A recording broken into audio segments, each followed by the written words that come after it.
The James Patterson Show from 7 to 8. Then yours truly from 8 to 9. And of course, after we're done, Hot Wife, Hot Life. But without further ado, I am going to introduce my amazing guest this evening, who you are going to absolutely love. Let me tell you, he is almost as turned up as I am, which is all kind of impossible, so to speak. Oh, you're talking about me. You were the guest tonight, right? Oh, that was a beautiful introduction. That's what. Going like this. Come on, me. I was bringing it, wasn't I? Listen, without further ado, you guys, I am in the house with Mr. Andre the Best Senior. You like the way I say that, right? The Best Senior. And he is the author of Sharing My Soul. And I love what he says. It's the lyrical emancipation, which is absolutely beautiful. And for you viewers, this is his book, his autobiography, his bio, everything. It's black too in the back. You know what I'm saying? Like, I really love the detail that he puts, the intricacies in the land of gold and the black of being African American people. How are you this evening, sir? I'm always good as long as I'm breathing. I know that's right. I know that's right. Listen, I am so excited to have you in the studio. We got a chance, only a snippet, to see what you were all about when you came on Hot Wife, Hot Life. And we had a ball. You know, that was one of our memorable shows. Oh, yes. I normally get that. Yeah. Everywhere you go. I was tame though. Were you? Oh, yeah. All right. All right. Well, listen. Okay, so before I get started, before we get into what it is you do, what you've written about, your story, your journey, I want to talk about something that happened right before I got here today. Mm-hmm. So basically, and this is a very serious topic, and I just want to give someone a snippet. So I'm in the store, and I'm going to buy headphones because when I leave here, I'm going to go to the gym. Okay, you're in the store. Right, I'm in the store. Now, as I'm in the store, there's a lady in front of Was me. you purchasing or pilfering? I was purchasing. My little EBT. Only purchase headphones. With EBT? No, they don't. Do they use EBT for headphones? I don't think so. Oh, because I said, let me talk to some people. I know some people that know some people. But anyway, so I'm in the store, and literally there were two lines, and this store is never has anybody in the line. But this lady was with her daughter, and she was scrummaging through these, this package, and she has this huge basket. Now, in this particular store, it's one of those small, you just go in there to get toilet tissue kind of stores. So it's not one where you get a whole big old thing of groceries. Right. But she did. She had a whole basket full. Well, she was putting stuff up, but she was slurring, and I didn't realize she was actually drunk, is what everybody in the store was saying. But she was sitting with her 10-year-old daughter, and the daughter was kind of like navigating her way through. So there was a gentleman that was in the store and said, hey, I don't have my cell phone on me. He was like, does anybody have a cell phone? I'm calling 911 because I refuse to let this lady get out on the road because as she was walking away, she stumbled. Oh, wow. So here is my public service announcement for tonight. Please, please, please, don't drive drunk. Seriously. Not only could it hurt her daughter and anybody on the road, and we know how bad accidents are, especially here in Georgia. So I am just gonna, for people to just be mindful of that. Drink in your house. Don't go anywhere until you are able to drive. Okay? That is my public service announcement for tonight. I was just floored. It really, really bothered me that this lady was in there, and thank goodness we do have people, because I stayed in case he needed backup. I mean, I wasn't about to fight nobody, but, I don't roll like that, but in case he needed a backup to say, hey, this lady is drunk, because he just absolutely refused. He said if he had to snatch her keys, he didn't care. He was not going to let her get on the road. So I appreciate those citizens that care, because a lot of people just would have let the lady roll and wouldn't have thought twice about it. But you never realize she could be turning around a corner that you're about to go on, and boom, catastrophe. And so then we have another thing. We have some tickets that we're giving away. They're actually season passes from the Georgia Spartans. Free admission for all persons 12 and under. And listen, I got 4 tickets here. So if anybody is listening and they want to call in, the number is 770-415-2149. You will say the phrase that pays. What would be the phrase? The best. Phrase that pays. The phrase that pays. You are listening to 108 Praise Radio. No, that won't be the phrase that pays. What's the phrase that pays? I know. The Angela Foxworth Show, Knowing the Truth Really Matters. There we go. Okay? Or... So we're going to go with the truth really matters? With the whole... Or we can just go with I'm always interviewing with a purpose. So you know what? We'll take both of those phrases. Either call in and say, knowing the truth really matters, and she's always interviewing with a purpose. I'll accept either one of them. Okay? So as long as listen. it makes sense and it's in English. I don't know if they get creative with it. We might roll with them. We might give them these tickets anyway. That's called ebonics. You know what? It works. Look, somebody understands it. Okay. Yeah, people that speak ebonics. So I am so excited to have you in the studio this evening, and we are going to talk about sharing my soul. First of all, where did number one writing, start for you? How did you get to this point? How did we get to sharing my soul? What is it all about? We just want you to take us back, Andre, to the beginning. Okay, microphone check 1 2 1 2. Okay. The genesis is this. Okay, I've been writing ever since my kindergarten teacher taught me. Wow. Putting them letters and big old Yes. letters on that big green paper. Yes. Or the pad. Yeah, and Yes. learning word combinations. Yes. But actually, in all seriousness, I always grew up with this utilizing my third eye. I was always one of the guys that was an anomaly. Okay. The Yes. young guy that's like, okay, hey, he can sing. He never took lessons. He plays instruments. He never took lessons. Hey, he's funny. I mean, dancing, winning all the dance contests, and knowing how to draw and writing little poems for girls at school, elementary school. But see, I was always very curious, so I would go to the library and see books with poetry and write down some of the poems and give it to the girls. I figured they weren't going to go to the library and find this stuff out. They thought it was for me. I was Shakespeare undercover. Yeah. Okay, I know that's Stealing right. people's A lives. young G. Yeah, nothing was mine though. You know what I'm saying? Okay, a plagiarized young G. Right. There wasn't nobody gonna be in the library to investigate it. So. Okay. But I started from there, but then I started feeling other things where I wanted to express, and so I started writing things. But then over time, I see things. I see like I can go into a room with a large group of people, and most of the people that I'm with, they might see 2 things. I see about 20. Wow. Because I'm very inquisitive. Okay. So when I see things, I like to write about it and look up things in dictionaries and encyclopedias. So anything that I felt in my heart, I wanted to put it down. So my journey through this lifetime, from then to now, it's a lot of things I've seen from social injustices, the way people act towards each other, how they relate with each other from different cultures, or just even people in their own families and how people are being raised. And I always felt something with it. So I put it all together from experiences that I went through and what I've seen other people go through, and wanted to do something and put it in a poetic format to give the information. See, that this was very calculating the way I put this book together. To me, I call it like the rebirth or something, because if you pay attention to the people that I'm normally been associated with, you'll never probably ever give them a book on Joseph Sinclair and the Amistad, or reading about Sarah Bartman, or knowing the history of Shirley Chisholm or the Black Panther Party, and so on and so forth.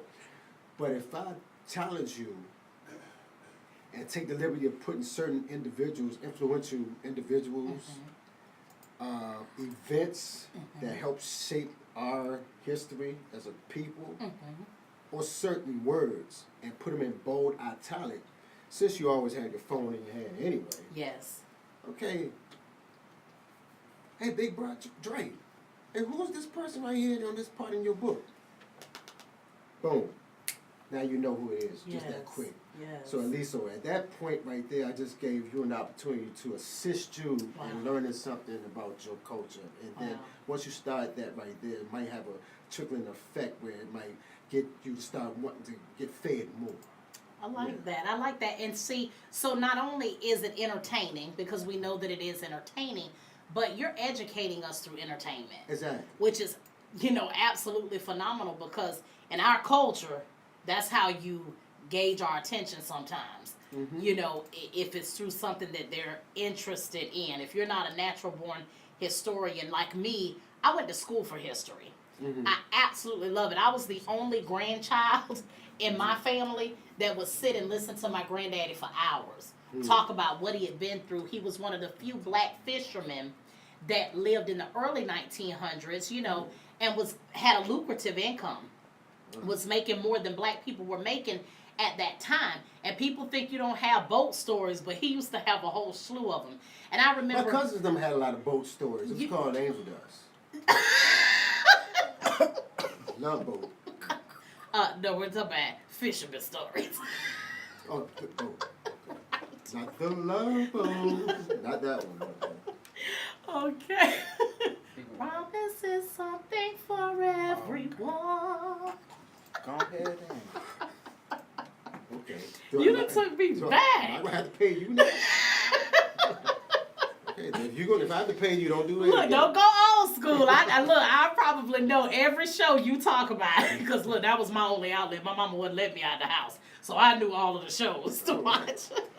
But with that being said, as you, number one, what do you think is the breakdown in communication today? What potentially is happening in our culture that you're seeing that's, negative, something that you want to fix?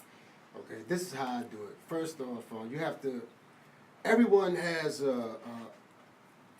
someone that they look up to. Okay. Because remember last time I was here, I told you about, the 1% controls the 99%. Yes, anyway. they do. Yes. Majority, up to the 99%, majority of them, I'm not going to say the entire 99%, but most people are followers. Right. They will die not ever knowing who they are or who they were or what their potentials were. Right. Because they're just going with the moment and following trends. I call it identity chasing. And you can't do that being amongst a bunch of people, a large conglomerate of people. You have to sit by yourself and have that time, because when you don't do that, these cell phones, video games, television, music and everything, it causes time assassination. But see, my heroes are people, because you have to pay homage to this culture. Do you know that more people from other cultures know more about your history than you do? They do, yes. Even for citizenship. And they'll study you just so they know how to, when they run stores in your communities, they know how to relate with you a little better. Yes, they do. And let me tell you, so we were talking about hair, right, before you came in. And what I find amazing is that, that's an Asian-dominated industry, okay, for black hair, okay? So when you go I don't know about black hair. I don't know nobody be out there buying black hair. We do. We buy all kinds, but what I'm saying is black women. I never been to the store and seen no Afro puffs and stuff like that. Yes, we got Afro puffs. Are you kidding me? What you think? Oh, you really thought all them women was natural? Oops. Oops. Hold on. They would have bought natural, some of them. Okay, but no. But my point is, you go in there, right?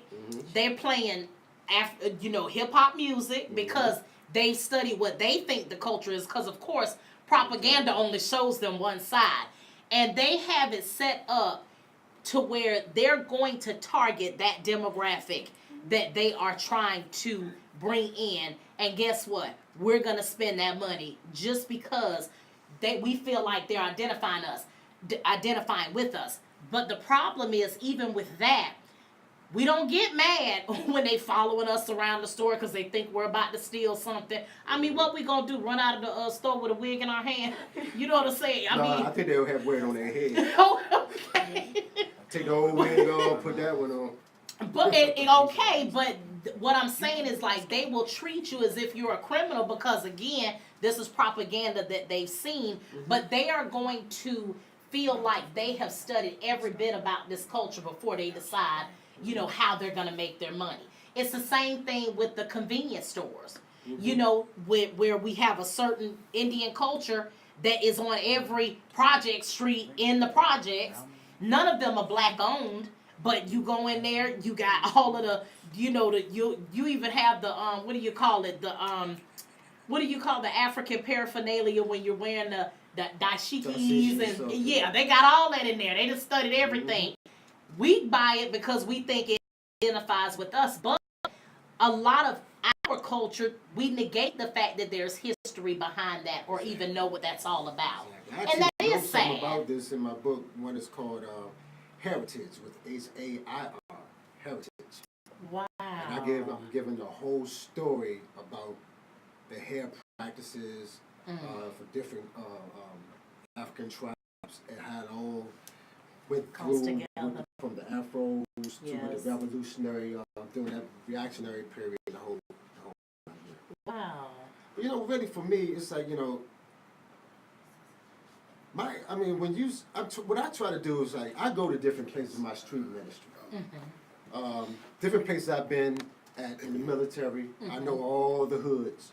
And I'll go there, to get my hair cut, and then I'll speak to the youth. And the thing, I'm always seeing the same thing from place to place to place. But the thing is, they need, the problem, like what you asked earlier, the problem is, not really, the communicational problem is because of the miseducation and the lack of education. Because, you know, parents always challenge them, you out there in TV land, parents. I challenge parents to be that parent again. Because when I was a kid going to school, and I would go to friends' houses and then go with the PTA meetings, the mothers would come. The mothers would come, and then everybody's mother just seemed to look like a mother. Right. I didn't see any tattoos. Right. They just dress professionally and everything else like that. But it's a whole different thing now. And if you like, you have to make an investment in yourself to educate yourself. Yes. You have to know the game. If I grabbed you and said, "Hey, I have this new PlayStation game. I done played it about 20 times. You never played it. I would destroy you. You don't know what to do." So when you don't know the game, you have the inability, you know, to even play it properly. Yeah. This game, there's a system, and see what I do. It's a sad thing, but I have street credibility.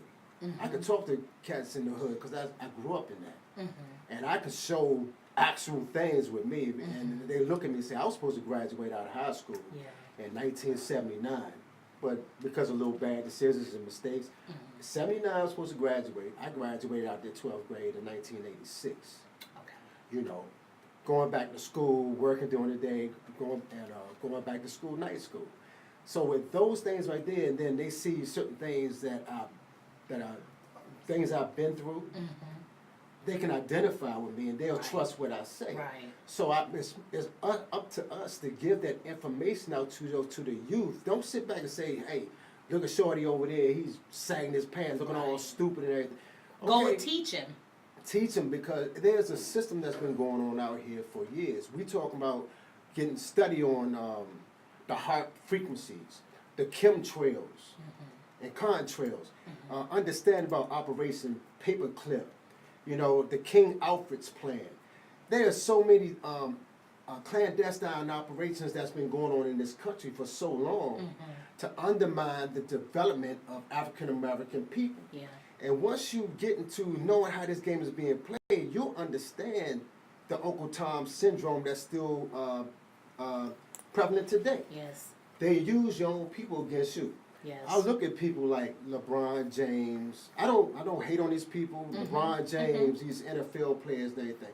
You notice like when Beats by Dre, Every time you see a basketball game or football game, when they're walking into the stadium, they're wearing Beats by Dre. So what does a follower do? I'm gonna get some too. That's right. And not understanding, you're not paying Dr. Dre. Dr. Dre is not a real doctor. He didn't invent the things. Right. That's white folk stuff. You understand what I'm saying? Yes. So it's like understanding the game, and then, but that's what we have to do. We have to educate them on all these different things, on where this thing goes and what the purpose was for. And we actually got to be honest and real with ourselves too, because this is one of the things that I find, that we argue in our culture a lot about, and it is the fact that even when you talk about education, okay, we'll just bring that up. Number one, there's so many different dynamics that cause us to lack in that. And we were talking about this even as we were talking about husband and wife. At times when you have a single mom who's trying to make ends meet, and she got to try to help her kids with homework.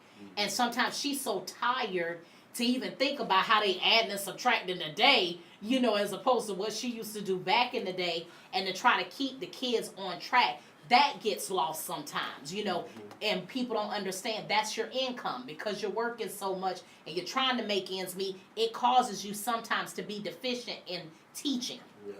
Okay? All of these things connect to one another. Then we have another issue of propaganda. So we have two students, right here, young people in our studio who are learning how to be entrepreneurs, growing up. And one of the things, and Tony and I talked about this, he's young man, 22, and he didn't understand, 22, right? 19, okay, I'm sorry, you're very mature. Look, you're very mature for your age. But we had this discussion because he didn't understand the light skin, dark skin thing in our culture and how that all evolved. He didn't even know that dates all the way back to slavery. And when you understand it, you understand our dynamic, then you know how we can overcome it. So one of the issues is history. Again, we're going to go back to education. I know that culture. If you got 12 months of history and all we're being taught in school is Columbus, and you got to take a test based on all these lies, John, discovering this and Pocahontas and all that foolishness, and we have to learn that for 12 years, that literally our education is based on that. That was the setup from the beginning. And if we as parents and if we as people in our culture don't teach them the truth about certain things that happened historically, that they won't even talk about in the schools. Exactly. Then if we say, oh, that's wrong, then we're being hostile and we, bringing up the past. It's not about that. Right. But we have to know our past in order to have our destiny in place, to be able to know how to move through to the future. The problem is we don't do it, and they want to keep it that way. Why do we think there's mass incarceration? Why do you think do you know how many white people don't know about Black Wall Street? Okay, but if we bring it up. Went there. Did you really? Wow. There's a lot of these places to photo shoots. I don't even know that. And do you see what I'm saying? Our young people, and I thank you for your honesty and transparency. Some young people do know about that because with this trip hop stuff. They came with one of their production companies called Black Wall Street. Oh, wow. But not the actual Black Wall Street. But it is. See, these are things that we need to look up. Let me ask you this. Do you guys know about the 13th and 14th Amendments in the Constitution and how that affects us? How it affects us? I know them. I don't know how it affects us. You see what I'm saying? And that's what I'm saying. But they don't teach that in school.